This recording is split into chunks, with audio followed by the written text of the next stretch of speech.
What's up, Blackxecutive fam? Today is a special day. I'm going to do my first 100% solo episode since my intro podcast. And I want to talk about something that has come up a bit in my other episodes, my many side hustles that I've had. So I've done so many things because, like most creatives, we have a tendency to jump into everything that interests us. And I want to do some of everything. So today I want to talk to you all and review three of my several past side hustles, the pros, the cons, and what I would do differently if I were to do those again. So stick around. We're going to get into it in just a moment. What's up, fam? I'm Jazz, and this is Blackxecutive, a networking podcast for Black creative pros by Black creative pros, sharing inspirational stories, actionable advice, and giving away the game to succeed in your business and your career. Join the network where dreamers become doers and the aspiring become inspired. Listen and watch on blackxecutive.com. Let's get to it. Okay, so like I said, I've done a little bit of everything.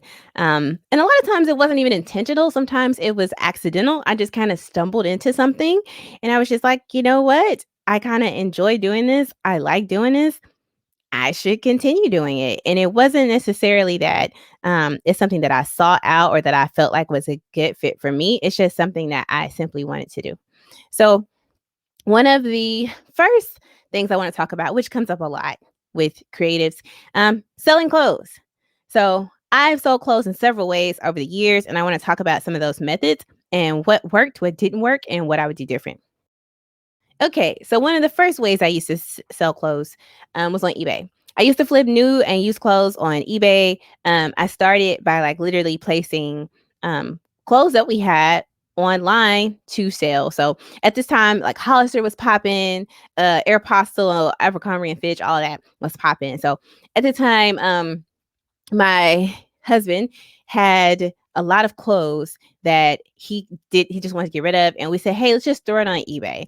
At this time, the clothes were popping, so we threw a couple of shirts that we had literally got off of clearance that he had worn for years, and we threw those clothes on eBay and just let people bid, and people kept bidding, and I think we ended up selling maybe like a bundle of like 7 or 8 of his used Hollister shirts for like almost $100. It was crazy because we literally had bought the shirts for less than what we flipped them for after he had worn them for years and like put them online. So that was like, oh wow, this is easy money, quick hustle. So we started doing that more and more, flipping used clothes. And then at the time, we had just got like a Nike outlet in my area. So we went to Nike outlet. At this time, you can get kids shoes for like $4 or $5. Crazy, right? And we would turn around, flip them online for $30, $40, whatever. Let people bid on them, do bundles. We would get kids shirts, do the matching Nike shirt with the Nike shoes.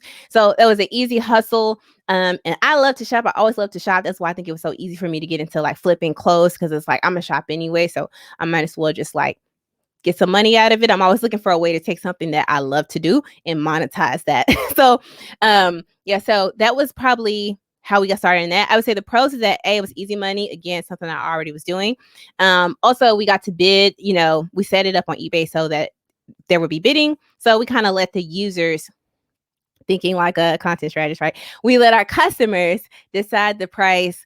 And of course, we had access to those outlets. I would say the cons were like, having to calculate weight and shipping, which I feel like is always a con when you're having to deal with shipping things, period, if you don't use a platform that does it for you. So I knew that was a kind of a pain. I had to get a scale, and we had to factor in all this kind of stuff, and it would eat into your cost if you didn't factor it in correctly. If you offer free shipping or discounted shipping, you have to eat that cost as well. Also probably saying at that time, having a steady supply of goods and services for supply and demand, because we were literally flipping stuff out of outlets and whatnot, and flipping used things that we had that were popping brands. So we didn't have a steady supply at that time. That was a con. And also at this time we lived in an apartment. So we either had to coordinate with the mailman, with one of those central mailbox locations, or we had to go to the post office. So this was literally like 10 years ago. So times are totally different now. I know there are all kinds of ways you can navigate around that. But at the time, it was quite a hassle. And, having to include measurements. Like when you sell virtually, people want to make sure their clothes fit, which makes sense. So sometimes they ask for even more detailed measurements than just like the size.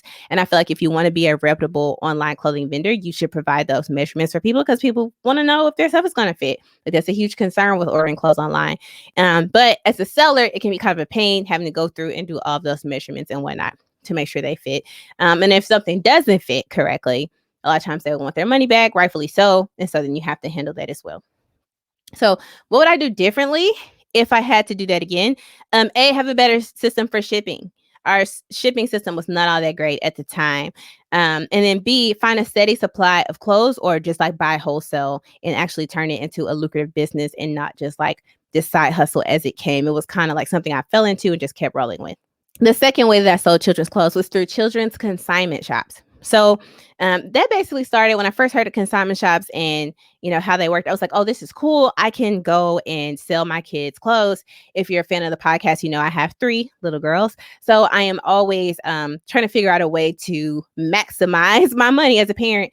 And at this time, you know, I was in college or whatever. So I was like, oh, I can flip their clothes. So I got into going to like the used consignment shops and whatnot, the consignment shops, and the split was ridiculous. It was like they were like 70% and giving me 30. I was like, y'all nuts. Like, I'm not doing that shit, bro.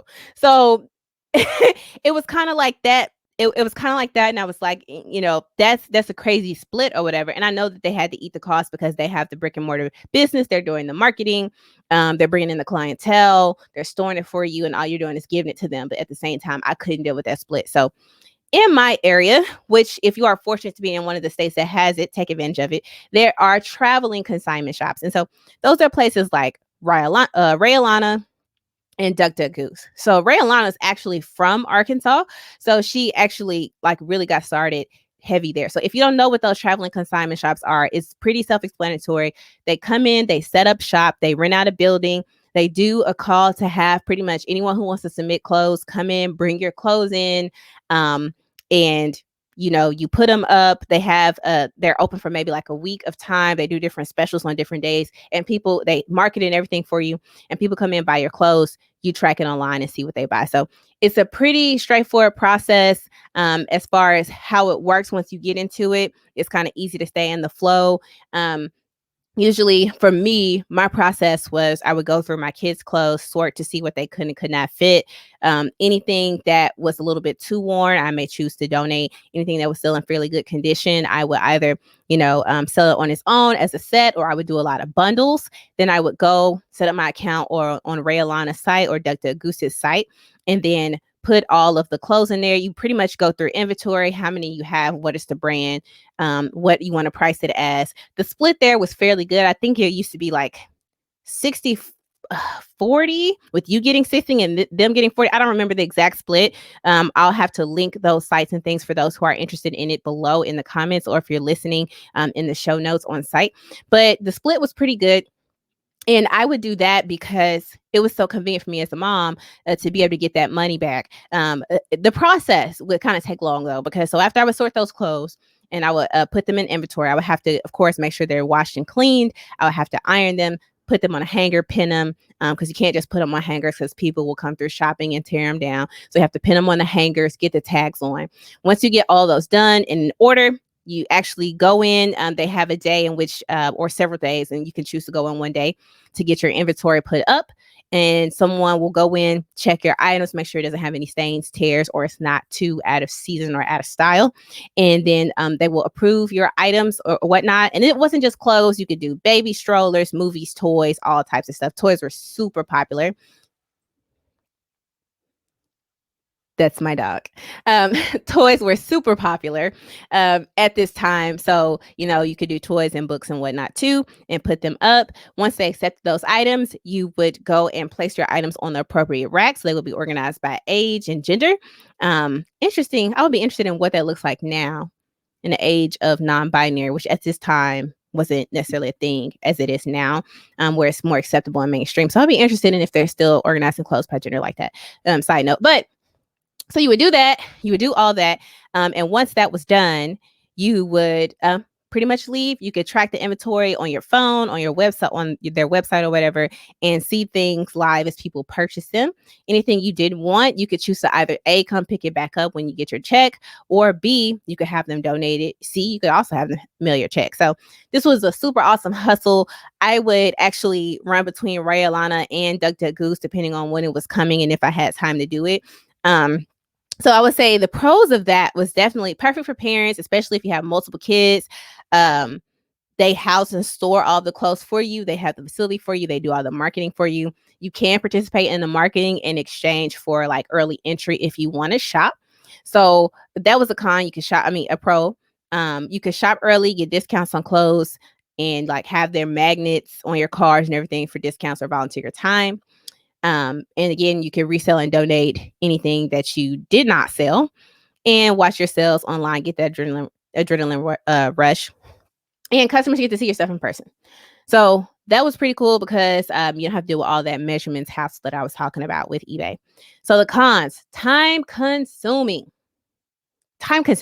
You have to sort, wash, clean, iron, place an inventory, go up there, get things rejected. It took so much time, and it just took a lot of time. And then the split of funds, which I feel like it was reasonable, but if you are someone, I want to keep 100% of everything, you may not want to split those funds, but keep in mind, by keeping 100%, you're responsible for the housing, inventory, marketing, and everything else. And if you're a shopper, you end up spending money, putting it right back into the shop if you're like replacing your kids' clothes as you're selling clothes, which could be, it's a pro and a con, just depends on how you see it. And also sometimes they would occasionally lose clothes. Now they had insurance, so if they lost something, they would still give you what you would have made on the item. But still, it could be a hassle sometimes. Like you get ready to check out, you're missing the item, you go get in line, the line is long. That could be a kind of a con. So what would I do different? Honestly, I don't know if I would do it again. I think there are great services out there for moms, especially of young children. My daughters are at the age now where they, first off, Rhea, Lana really targets those, and Dr. Goose, they target those younger kids and whatnot. And my kids are a little bit older, so there's not as much clothing there for them. Also, the amount of time that it takes. Yeah, I just want y'all to see her because she's so extra. Okay. Just to keep it real. Y'all know I got to keep it real. And I know y'all can hear her in the background because she's a mess. So yeah.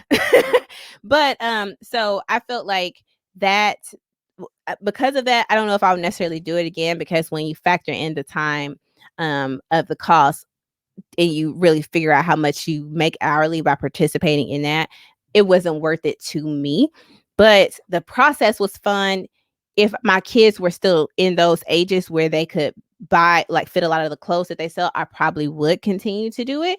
And I would just have a more streamlined process of being able to work through that, because as many times as I did it, and sometimes I would bring home, after one Rhea Lana sale, I would bring home an extra $400, $500 in sales from my clothes, but it took so much work.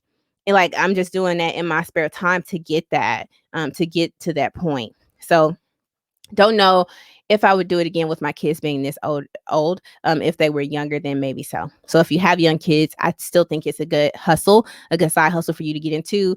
And once the world kind of returns to some type of new normal, you may want to look into those types of consignment, traveling consignment shops. The third way in which I sold clothes is for Poshmark. So if you're familiar with Poshmark, great. If you're not, basically Poshmark is an online app that people use to sell new and used clothes. It really started off as more so selling used clothes to be able to get rid of stuff that's in your closet, but it's really advanced. Some people have turned it into an entire business. So for me, the appeal was that I am a big thrifter. I like to go and find old furniture and kind of clean it up and do things with it, recreate it. Again, I'm just a creative all around. So I always like to go in and find things. If my kids want a Halloween costume a certain way, I'll go to a thrift store and put some things together, cut it, sew it, or whatever, and come up with something cool. So for me, finding out that I could make money selling clothes that were used and making them stylish was really appealing, because there's something that I already do. So I decided hey, I'm going to go ahead and start selling used clothes, and I wanted to start with Poshmark. So I would say the pros of using Poshmark was that it's designed for used clothes. So users are getting on there expecting to find things that are used. They're not surprised that they're shopping used clothes. Um, they also have an established platform, so it definitely reduced my marketing. And I could sell things literally out of my closet. I could buy something, wear it. As I've said before, like I used to do some modeling. So sometimes when you do photo shoots and stuff, you will wear something that you only wear once, or you will be gifted something by someone that you're modeling for that you don't necessarily like. And so then you could turn around and flip that and sell it, or just to get rid of it or whatever. So I would do that. And thrift hauls. So if you love shopping, you love finding good thrift deals, then you'll love selling them on Poshmark, because it may be cute, but it may not be your size, and you get to be able to sell that stuff. So finding nice items for yourself too in the process. Cons: time consuming. So you spend a lot of time in Posh parties trying to have your things noticed. So if you're not familiar with Poshmark, the way that they kind of market is they have these Posh parties. So it may be on Wednesdays. Wednesdays could be for denim. So you can only share items that have been classified in your inventory as denim, and you share to those parties. And then people get online at 3 o'clock at that time, and they scroll all the denim items that have been shared, and they either try to buy them outright, or they try to negotiate a price with you to buy them. So having to constantly share the Posh parties was time consuming. I had like notifications on my phone when I was at work, like Posh party. It was just so much sharing. But again, that was kind of like how you market it in the app. And it was well known in the Poshmark world that if you just threw your stuff online, hoping that somebody would stumble across it, like that's usually not how it works, and you wouldn't do well on Poshmark. So I found that to be quite successful. It also has a follow culture. So you follow people, they follow you back. And I did that a lot as well when it came to actually, being able to market stuff on Poshmark. Another con I would say is definitely, again, selling virtually, you have to have those measurements and that fit. And sometimes with Poshmark specifically, even if you include the measurements and they got something sent to them and it didn't fit, there's a rating system, and they may rate you low, and your rating system is very important on Poshmark, and it'll determine if people shop with you. And if you get like a low rating because someone didn't properly read their measurements, that was very disheartening. And it happens a lot. And we would always talk about that in some of the Poshmark communities that I was in online, being rated unfairly. Also, lowballing and negotiation. If you are not good at negotiation, that could be a slight benefit to Poshmark, because they have a system designed with negotiation in mind. So you don't really have to necessarily go back and forth verbally with the person, or like texting things to the person. But you do have to like reject or accept an offer. And so sometimes people will lowball you. You'll have an item up for $40, and they will hit you with $4. And you're like, four funky dollars. Like the time that I spent to go and source these clothes, and no. And some people will be like, hey, like, I know that you probably got this from, I don't know, whatever Goodwill or whatever thrift store for 99 cents. So I should be able to pay you $4. No, because just like I know Apple probably made this iPhone for $10, or however much they spent on the materials, doesn't mean I could be like, so y'all need to sell me the phone for $10. No, so but some people will try you. They would play you. They would try to play you, y'all. So that was something that I kind of had to get used to, like having to practice those negotiation skills or whatever. So yeah, that's another one. So lowballing and negotiation. Shipping again, eating shipping costs to make a sale, having to coordinate with the mailman and make regular trips to the post office because you need to ship an item and want a good rating. So that could also be a con, because there were times where literally like we'd be on the road getting ready to head out of town, and I'd sell an item, and I had to go back home before we leave and go get that item and package it and get it to the post office, because Poshmark has this culture where you get things shipped quickly. If you guarantee your customer they're going to get it, you're going to ship it within 1 or 2 business days. So you need to do that, because if you don't, when they rate you, they will rate you low because you did not hold on to your end of the bargain.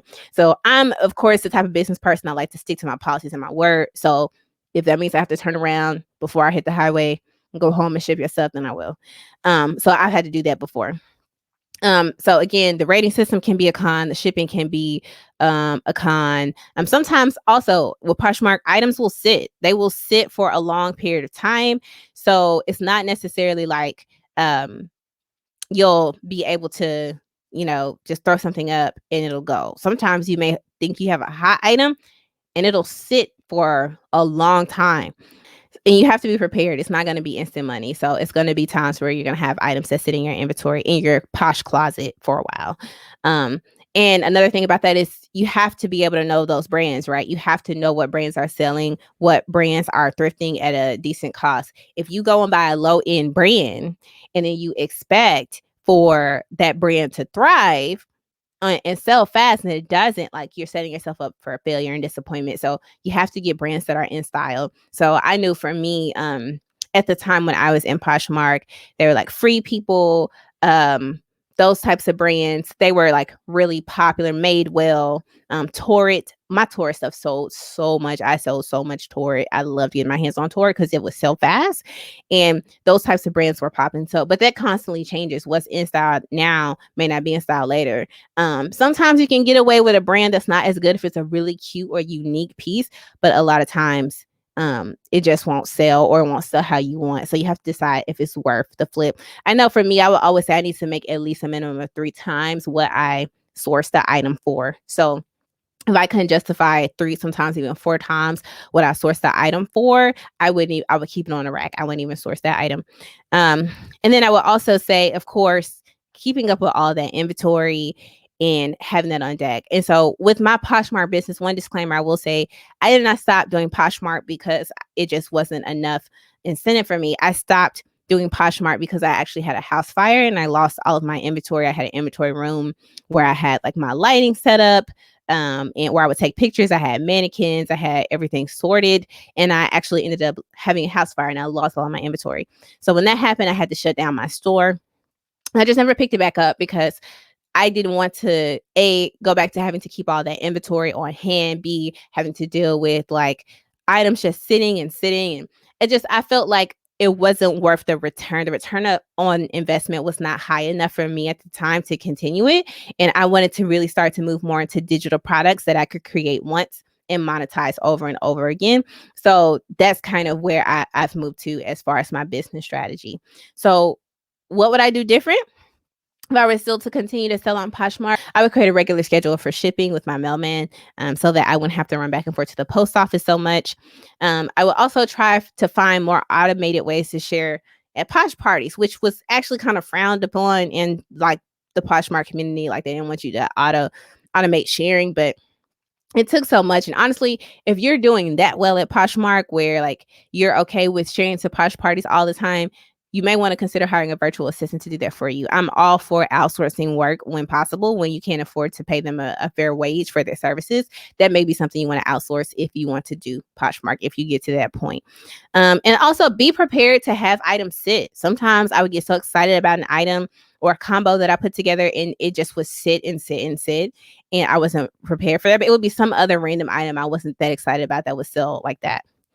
And then also only thrifting high-end brands. Sometimes I would get so caught in, oh, this is cute, I can make this work. But people have to see that vision of that outfit and make it work. So I would have to model outfits and ways that you could wear stuff and put those photos up and get people to really get into that in order to be able to sell those items that weren't those high-end brands. So those are the things that I would do differently if I was still selling Poshmark clothing. And that is just it all together for my side hustle of selling clothes. That has been my clothes selling journey going back since about 2009. So that's about a decade of me on and off picking up that side hustle.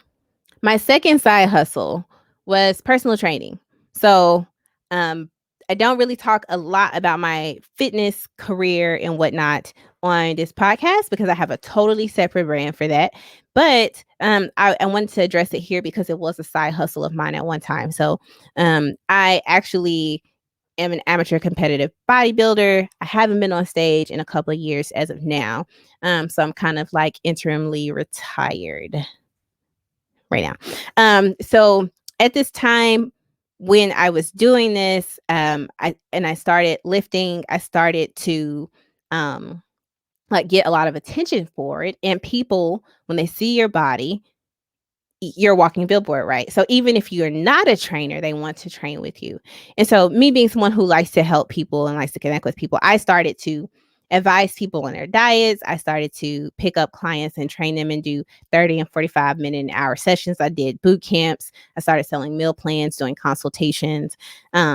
And I even at one point enrolled into an entrepreneurship program that lasted several months to learn how to build out a full business plan to open my own gym. So this was like a true side hustle of mine I did for a few years. And it was, I would probably say, definitely one of my favorite side hustles.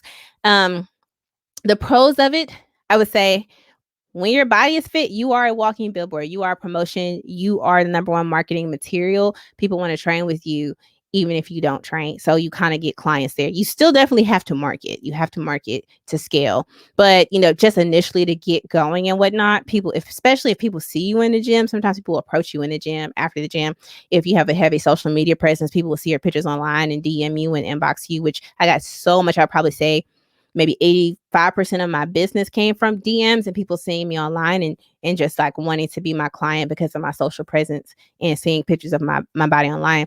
I will also say for me, a huge pro is watching people accomplish their goals and making changes to their lives that were positive overall long-term changes. Like for me, that was huge because I'm someone who cares about seeing people grow and seeing people succeed and watching people kind of have those moments where things kind of click and they work. So for me, that was a big deal. And I really appreciated being a part of someone's life journey like that. I would say the cons, number one con that almost any personal trainer probably tell you is inconsistent clients. The struggle of having inconsistent clients who make excuses for canceling sessions. You struggle to kind of watch them not accomplish their goals and not make important life changes because they don't want to stick to their diet or plan outside of the gym, or they think that only training with you 30 minutes 45 minutes twice a week, 3 times a week is enough, when it's not. Like, it's a lifestyle change. You also have to change your diet. You have to be more cognizant of what you're eating and what you're consuming. You can't just only work out with me and expect to have a similar body type. Or, you have to make several changes. And I don't feel like a lot of clients ever got that it took that level of commitment. So I did have some clients that stuck with it that I had for, well over a year. And they stuck with it and they were consistent and they showed up and showed out and they made progress. But, those who didn't, they would always drop and they may come back and they drop again. They come back and they drop again. I have clients to this day. I don't even train anymore. I have clients to this day who will reach out. I'm like, hey, would you be interested in, training me and picking back up? And I'm like, I don't even do it anymore because I can't deal with the inconsistency. Also, cons, access to high-end clientele. So a lot of times, if you're like me, I'm always looking for ways to get back to my community. So my primary demographic was African Americans because I wanted to target us, because I felt like we have hypertension, we have diabetes, we have all these issues in our community that needs to be addressed. So I wanted to make sure that I was addressing my people. But unfortunately, sometimes my people did not have the money that I needed to be able to make an affordable living as a personal trainer. So I would find myself trying to, have reasonable prices for them, but those prices may also not be sustainable. So sometimes you need high-end clientele. And in the market where I was, if you were a high-end personal trainer, you predominantly trained white folks. You didn't really train a lot of people of color because of where I was and the clientele that was available. So when you go to these high-end gyms and when you get these corporate contracts with these big wigs that are willing to pay you to come in and train their employees, you're not getting all of us. Sometimes you're getting the majority, not us. And so that was problematic for me. So it was this constant struggle of like making enough money to justify me using my gas and going across town to train you versus, serving my community and being a servant. And so that's something that I would definitely do differently, but I'll come back to that. Lastly, I would say a con is finding locations to train. So that can be very difficult. You can train through a gym. You can actually get certified as a personal trainer and go to XYZ Fitness and get a job there. But gyms are notorious for not paying their trainers enough money. You can make a whole lot more money training on your own and having your own rates and not having them eat into your costs. A lot of times the gyms are good for feeding you clients, right? And so a lot of personal trainers will do that. They'll get into a gym, they're certified, use that to build their clientele. Then they'll leave the gym once they find somewhere else more stable where they can train, and they'll take those clients with them.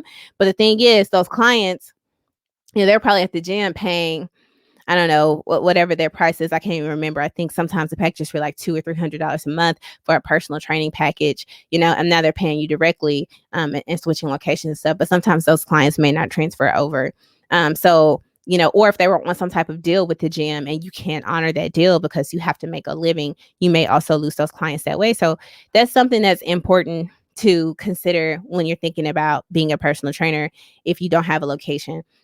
You cannot train most of the time in gyms, especially chains, if you do not work for them.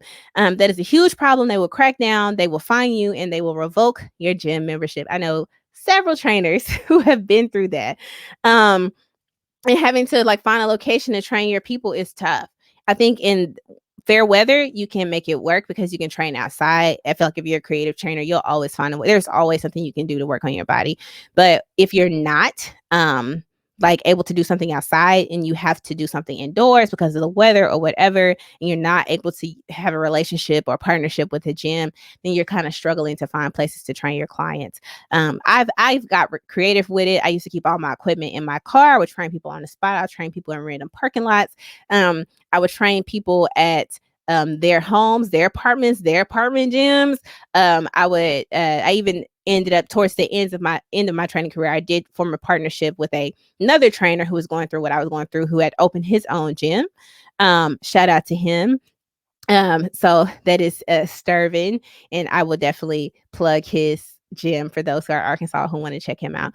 But yeah, so I had a partnership with him, and I was able to train out of his facility and like help co-teach and sometimes lead some of his classes and things that he had on certain days. But prior to that, it can be a rough road trying to establish yourself as a trainer in a market when you don't have a facility or whatnot, and you don't have the clientele right now to justify the cost of a facility to make a profit, which is why a lot of times you hear trainers supplementing with other things and other contracts to make things work.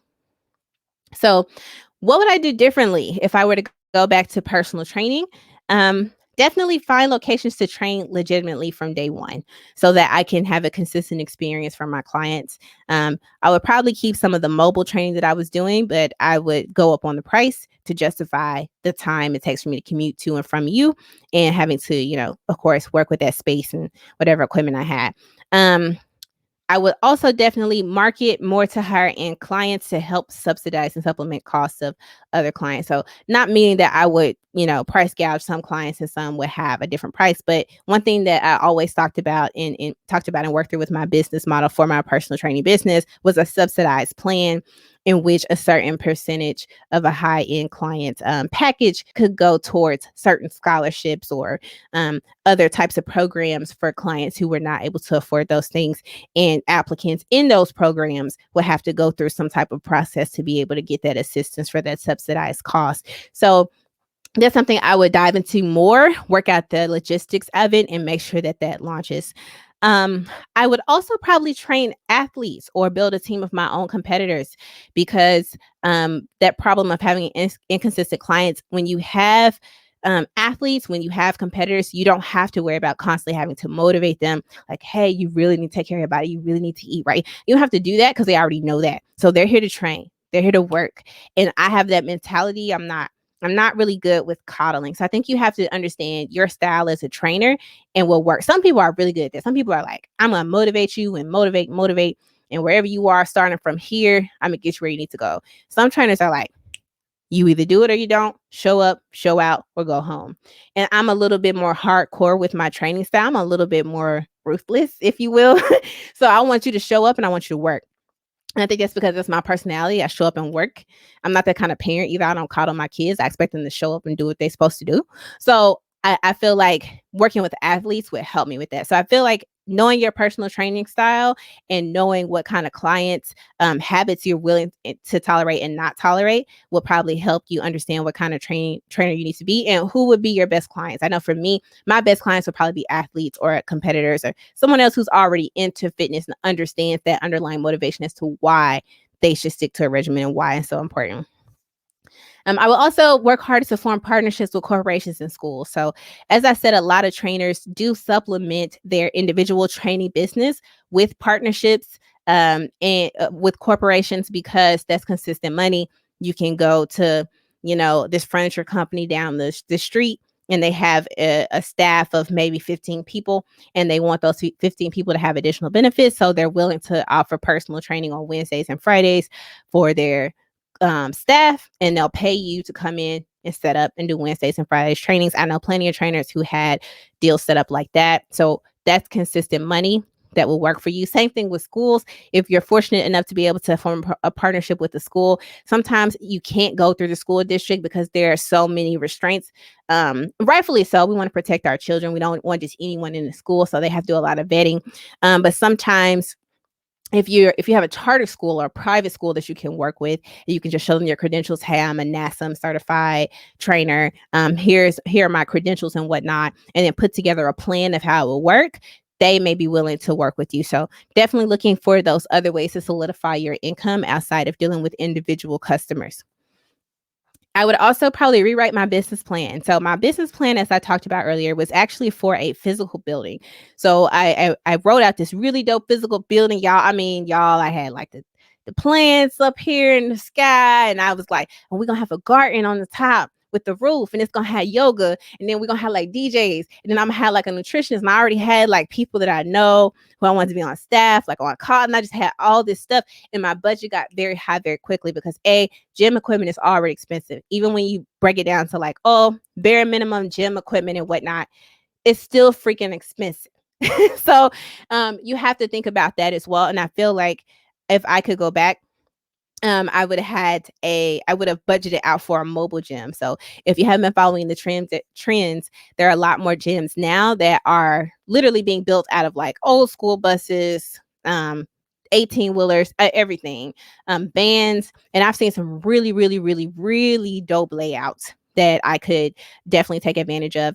And then lastly, which I think a COVID world has proved is very much something you should do. You either need to get on the wave or you won't last long. Go virtual. I was more so dealing with clients that I could see face to face, so I could, see their progress, and we could work on equipment. I don't have to worry about trying to figure out what equipment they have on their end and vice versa. But I think it's worth thinking through that. I think COVID has taught us that every single thing that can be done virtual should be done virtually if it can. So definitely would have prepared for a world where I could go virtual. The last side hustle I'm going to talk about is going to be modeling. So modeling went hand in hand with the personal training and the competing. So again, like I said, when I started competing, I started getting noticed online because of my body. So I did have people who reached out and were like, hey, I want to take photos of you. And I was just kind of like, me? Okay. It wasn't something I saw. I never, as a kid, I kind of wanted to be a model, but I think a lot of young girls wanted to be models as a kid. It wasn't a serious dream. I never went to modeling agency or had headshots taken, or my mom never tried to make me like a movie kid, Hollywood kid. They never happened. So it wasn't something at the forefront of my brain. So when that started to come up, I started to like take advantage of the photo shoots. And so if you know anything about the world of modeling, once you do one photo shoot, another, and there's another, and there's another, and there's another, and then somebody wants you to do a video, somebody wants you to come to this event, and it just all organically kind of unfolds. And next thing you know, you're like, well, I guess I'm a model, kind of. And so during this time, I'll probably say I did, maybe between 40 and 50 photo shoots, events, all types of things. I mean, everything from like, just like photography. I've been painted. I had someone sketch my face to do like some type of 3D modeling. I've been in magazines, music videos. I've done boxing matches, being a ring girl. I've been a host for fashion shows. I've been in festivals, pride festivals, hosted events. I've been on TV, modeling clothes. I've done charity events. I've done submissions for Playboy magazine, shot with photographers from Maxim, and just all types of stuff that I ended up doing. But it was never something that I intentionally sought out to do. It was kind of like, I think this is cool, this is fun, and I'm enjoying myself. And I really enjoy, kind of participating in that world. And I do still occasionally model, but only with people I really trust and have good relationships established with, which I'll return to that. So the pros of modeling: free makeup and hair all the time. And all the glam of it, If you're into like those glamorous images and whatnot, you get to have those, which make excellent keepsakes. Also, forming a girl tribe of beautiful women. So, um, having that girl tribe of women that you form from meeting other models, I made some of the best connections I could have made, formed a lot of close relationships with a lot of models and other talented creative professionals, photographers, videographers, directors, event coordinators, all types of people, boxers, from doing events and whatnot. And I met some really phenomenal people during this time and got a chance to be a part of some really great projects. So I would say that was definitely probably one of the best pros, is just having these relationships with these people. Cons: trade shoots. So you have to literally start from the ground up with modeling. And when you're in a market that's so competitive and everyone wants to model, everyone wants to be in front of someone's camera, and anybody can be, people want you to work for free all the time. And so you have to fight to say like, okay, you're taking pictures of me, yes, but also you're the model. This is my likeness. This is my image. And, when you look into the copyright law, a lot of times when a photographer takes the picture, the photographer is automatically granted that copyright, not the model, not the person in the image. So, especially if you signed a contract, you got to read your contracts and make sure that you're not just giving away your likeness or whatever they're going to do with your images. So, that would definitely be a con. The first one that comes off the top of my head. The second one would be, sometimes, depending on the budget for hiring you out, you might end up having to pay for makeup or hair yourself. And that is because sometimes they may have one makeup artist. And sometimes when you have makeup artists who are not people of color, especially Black artists working on Black models, they don't know how to match our complexion. They don't know how to best compliment our face. And I had several times where makeup artists do my face and I look like a ghost. And I was like, I'm not getting on stage like if it were a show, or I'm not doing a shoot looking like this. And so you have to either always bring foundation and have your own makeup and be prepared to do your own makeup, or sometimes, just do your foundation and they can do the rest for you, or B, sometimes I got to the point after working with so many makeup artists, I had specific artists that I would only work with. And so if I know I had to do an event and I was like, ooh, every time I do this event, they had this particular makeup artist and they don't do my face well, I would pay my own girl to do my makeup, because I would rather just not look a hot ass mess, to be real. Like, so I'm gonna go ahead and pay sis that I know she knows how to do my face, and she knows my face and my complexion well and my arches and everything, versus have somebody play on my face. You're not gonna play on my face like that. So yeah, so I would say definitely that was one of the cons. Also, like, I would say for me particularly, it was another one, was fighting against the dumb model stereotype. That was a lot for me.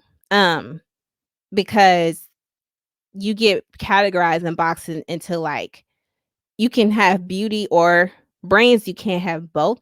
So a lot of times, because you were modeling your body, or you're doing an event that will literally where you're getting hired because of your body and your face or whatever, people don't expect anything to be happening up here. You don't have a mind, you don't have an opinion, you're not very smart. And people will say slick stuff. People will try slick stuff. And I had to check a nigga for trying to try me, because I'm not the one. So I think that was a struggle for me personally, because I just did not like that. And one thing, when I decided to like stop, I appreciated being in rooms and immediately being seen for the value in my brain and not my body and my face. So and that was one reason why I knew, I was like, I'm not gonna do that. I'm not gonna work with people who don't value me, and I'm not going to work with people I don't feel comfortable with. So goes into the next line: jerks. Jerks will be freaking jerks. So that doesn't matter if I think many women know this, especially. I mean, I'm sure men go through it too, but I'm talking to ladies because my lived experiences as a woman, where you're in environments and guys will hit on you. I think guys will hit on you anyway. It doesn't matter if I'm in a corporate setting or if I'm in a casual setting or if I'm at the gas station. It doesn't matter. Some guys are just going to try, but I feel like it was way worse when you're in a photo shoot or something and other people offset are around because they're seeing you, especially I did fitness modeling in particular, of course, because I got into modeling because of my bodybuilding. So, I did a lot of bikini stuff. I did a lot of things that highlighted my muscles a lot. So, you're seeing me in a bikini, you want to try me. You want to try. So, it didn't happen a whole lot, but it happened often enough. So people would sometimes try things and try me. And so you have to be safe. And I've heard so many stories of other models who have been assaulted, who have been harassed, who have been stalked. And it's very scary. And even online, people think that they know you and they think they know your life because they see your pictures and they don't. And people will try things. I always think of that scene. Y'all know that scene in the Players Club. So this is your apartment, huh, Don? What do you want? Can I come in? Hell no, don't you ever come to my house again. I'm gonna call the police on you. Why? I always make sure you get home safe. Good God. Please, please. I need to come in, please. Just let me in. No! Damn it, please, just let me in. No! I spent a lot of money with you, and you act like I don't even exist. He said, I spent a lot of money on you, Diamond. I think about that because I'm like, it's that extreme. People don't get it. It's a line. This is a role that I'm playing. This is a job I'm doing, and I'm going home. Some people don't get that. They don't get boundaries. Word of the season, boundaries. Okay. So yeah, I would think that. And then I would probably say the last con would be look at how you gonna look. You look at how you looking. So modeling, of course, is all about your looks. It's like the most superficial industry you could get into. And me being someone who doesn't consider myself very surface level, I always think I think deeper, I dig deeper. And then being in an industry where it's just super surface level, and you are judged on your body and your appearance. So occasionally you hear people make negative comments about certain things. If you got a scar, if you got a mark, if you got stretch marks, people might say a certain thing or comment a certain way. Also, depending on your height, I've done a lot of fashion shows, but there were some fashion shows I really wanted to do. I could not do because I just was not tall enough. Y'all don't know how tall I am, but I'm 5'4". So that's not typical height for a runway model. So, some shows I did do, I had to wear heels that were like this tall. I even got on camera where I almost fell and bust my ass on the runway.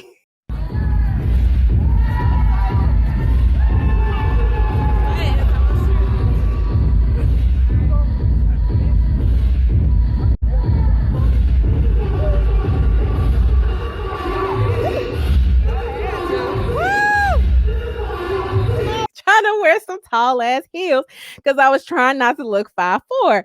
So, you look at how you're gonna look, and that's just a part of it. That's a part of being in the modeling industry. So you have your body is what it is. You can't do much about it besides lose weight, gain weight, and have surgery. So, if there's a particular type of modeling you want to do, you have to be able to deal with the fact that the reality is you could be denied opportunities because of looking how you're gonna look. And that takes a lot. It's a lot on your self-esteem. It's a lot on your mental space to be able to be like, I just can't do this because of X, or I can try really hard to do it, but I'm going to face a lot of boundaries or things that, and you have to decide if you're willing to stick to it and overcome those obstacles. I don't want to ever say like you can't do something because I'm a firm believer you can, but just know the industry that you're working against and some of the ideas that you're working against, and decide if it's worth the trade-off to you. So what would I do differently if I were to pick back up modeling on more of a full-time type basis? I would definitely be more strict about the projects that I took on. People are creeps. People don't want to pay you your money. You don't want to be in sketchy situations, making people be more transparent, making people sign contracts. I feel like a lot of times as models, we don't push hard enough on contracts. We don't push back enough, especially if you get somebody that's like, hey, I'm doing a submission for Playboy and I'm gonna use this concept, and then you just get so excited you don't even read the details of the contract, or you don't push back on things that you're not cool with in a contract. And you have to be more comfortable with like pushing back and be like, no, I'm not doing that. And you have to be okay with just walking away from an opportunity. I'm like, I'm not gonna shoot that. Like literally walk out mid-shoot if you don't feel comfortable. Like, I'm not doing that. So just being more strict about the projects that I took and setting those boundaries. Also, seeking a reputable agency. So a lot of times there's modeling agencies has a lot of give and take. Some people swear by them. Some people say absolutely not. And like be independent as long as you can, and then try to find a really good agency when you are ready to get serious in the industry and everything. So again, when I was modeling, it was more something I fell into. I was never looking to like be in, in Vogue magazine or anything like that. It was just like it was a side hustle. It was like, oh, this is cool. People want to take photos. It is what it is. But I know people who legit were like models. Hopefully, some of them I can get on this show to talk about their experience. Who were like legit models on a runway or not, and they were able to work with the agency and move their career forward. So I think if you seriously want to get into modeling, like it's not a side hustle, like you really want to do it, then absolutely you're gonna have to at some point get with an agency. But figuring out what your approach is to your modeling career. And then lastly, I would probably say I would focus on a less saturated niche. So modeling in general is just very crowded. It's too crowded, and in the age of IG models, everybody's a model. So even though I focus specifically on fitness modeling with occasionally doing a bit of boudoir and some glam, I was mostly doing fitness, and fitness is already highly saturated. So, hand modeling, y'all, that's a thing. And they get paid. It's like other forms of modeling that you can do, tattoo modeling, stuff like that. Like I don't have enough tattoos to do, tattoo modeling or whatever, but and I'm not willing to like give up my body as space for that. But some people want to do that. So I would definitely say if you're interested in modeling seriously, you should look into specific niches. And not just like getting in there in general. Like have a plan. With anything, just have a plan. Okay, y'all. So I know I went through a lot of stuff and I tried to jam pack it into bite-sized chunks for you. So the last thing I'll talk about is patterns in all of these. So by looking at all of my freelance hustles, of course, there are patterns I saw in myself, as well as just like some things I picked up on, and I'll share those with y'all. So the first, lack of marketing for me personally. I knew that based on like all of my freelance projects that I've gotten into, common pattern for me is that I don't like to market. The irony is that I work in a field that is literally tech marketing. but but when it comes to me, I'm not big on marketing. I don't like marketing. As I've talked about in past episodes, I'm not really big of a salesperson. I'm very much big on boundaries and respecting people's space. So I don't like to push things on people, but you can't really have a business if you don't market. You have to market. So even for the side hustles, it's not just enough to kind of use the platform itself or expect things to just organically take off. If you really want to grow and nurture something, you have to get into marketing, or you have to outsource it and hire someone to do it for you. So definitely working on marketing and sales skills was a big thing for me. Also testing of the market beforehand, making sure that what I'm actually getting into is something that the market needs. And I think that's just important for every single business venture that you have, any product that you have. Just make sure, just do a competitive analysis of the market. What does the market look like? What value am I bringing to the market? And then last, and I think the most important thing for me for my side hustles was making sure that the hustle matches my genuine passions. So everything that I said, if you notice, it started with, so I just happened to fall into, so this just happened to, I just happened to, to take advantage of an opportunity, and I ran with it. That was cool. I'm very good at taking advantage of opportunities. But that doesn't mean I'm gonna stick with it, because I may not necessarily have a genuine passion for or care about it. So with the selling clothes, I just threw some stuff on eBay and it worked, and then I just kept doing it. With the personal training, people started reaching out to me. I didn't start asking to train folks. With the modeling, people wanted to take photos of me. I didn't start, so of course I didn't stick with any of those things, because they were never things that I wanted to actually do for me. They were just things I was like, people want to pay me to help. I'm going to do it. Oh, and then once I started doing it, I realized, oh, it's fun. I'll keep doing it. So, looking into side hustles that I genuinely care about, I'm proud to say my side hustles now, including this podcast, are things that I want to do. Like I enjoy this. It's things that I thought of. I started this podcast because I was fortunate to be a part of my whole fitness and modeling career. I was fortunate to get an opportunity to have a radio show. and I was the co-host of a show called No Gimmicks Fitness, and we were on air for a while before some things happened with the whole station. The whole station got a rehaul, but that opportunity let me know that I really enjoy being like an on-air personality. Like, I enjoy talking to the audience. I enjoy having that show with my co-host, and then going out in public and people say, hey, I caught your show on Saturday. That was important to me. So when I started this podcast, no one asked me to start a podcast. No one reached out to me. It was something I wanted to do. I did an analysis of the market, and I looked at, I did a cost benefits analysis, and I realized that it was something I wanted to get into, and that's why I'm able to stick with it. The average podcast experiences pod fade and doesn't last more than 7 episodes.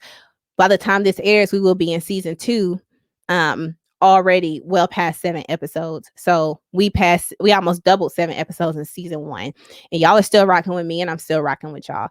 So overall, I would say my main takeaway for y'all, by kind of talking about my pitfalls and my freelance struggles as a side hustler, would be find things that you genuinely want to do and then figure out how to monetize them from there. When I started this podcast, I didn't think about monetization. I thought about what I wanted to do. Then I figured out the monetization part after. So, what do you genuinely want to do if you want to stick with it? If you're going to stick with it, I feel like anything that you don't really care about, it will eventually fall because you're not going to invest in it and pour into it like you should because you don't care as much. So that's all I have for today for my very first solo episode about all of my crazy stories related to some of my side hustles. So stay tuned for a future episode on my current side hustles and businesses, such as my freelance work and my Amazon KDP publishing, and I will be happy to share some tips and tricks on that, because I definitely feel like you can grow your business with content, and that's what I'm going to help you with as a content creator for Blackxecutive. So that's it. Make sure that you like and subscribe. Stay tuned. Make sure you visit blackxecutive.com. Check out some of my other episodes. Leave a review on Apple Podcasts.